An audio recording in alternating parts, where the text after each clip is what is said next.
Multiple myeloma is a blood cancer that occurs when plasma cells crowd out normal blood cells in the bone marrow. And this can lead to bone pain, frequent infections, and fatigue.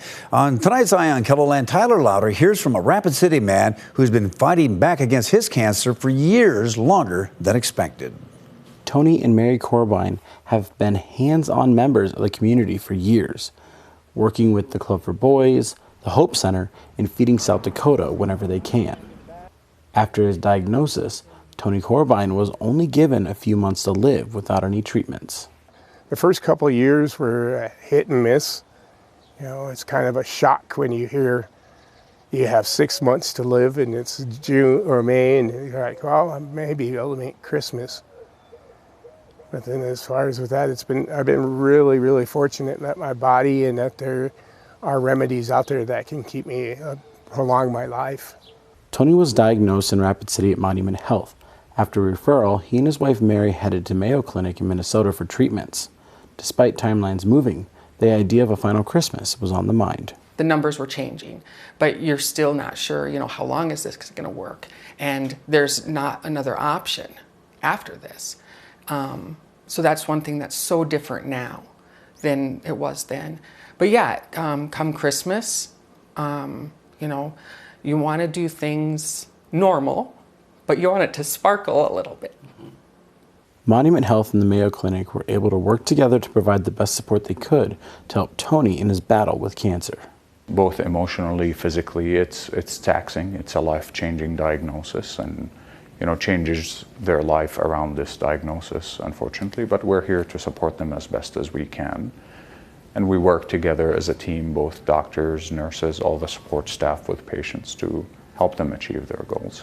Over the past few years, they've been able to enjoy life both at home and while traveling with family, something they didn't think they'd be able to do back in 2018.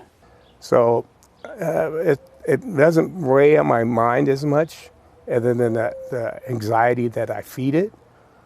Obviously, if I feed it of like, oh gosh, this has happened and this is going to happen, I've defeated myself before I even put my foot on the floor. Every person is a little bit different. We see all types of personalities, but definitely some people stand out by their perseverance and their ability to overcome adversity, and these patients typically do better than most people. Tony was able to receive a stem cell transplant in 2020 and later a successful CAR T therapy with Carvykti. That has been what has prolonged things for Tony. And that's when he mentioned Carvykti, that's what the CAR T cell transplant. So, and it's so crazy, it's like, I don't know all the science behind it, but what I know is they take his cells, they re-engineer them to fight his cancer.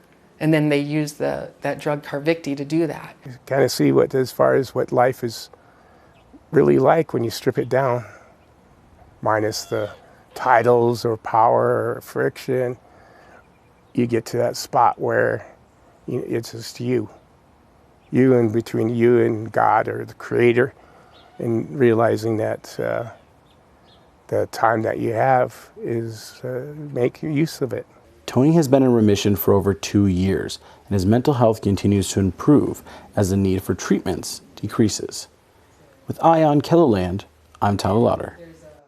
And Tony continues to have a positive attitude regarding his situation and isn't giving that up anytime soon.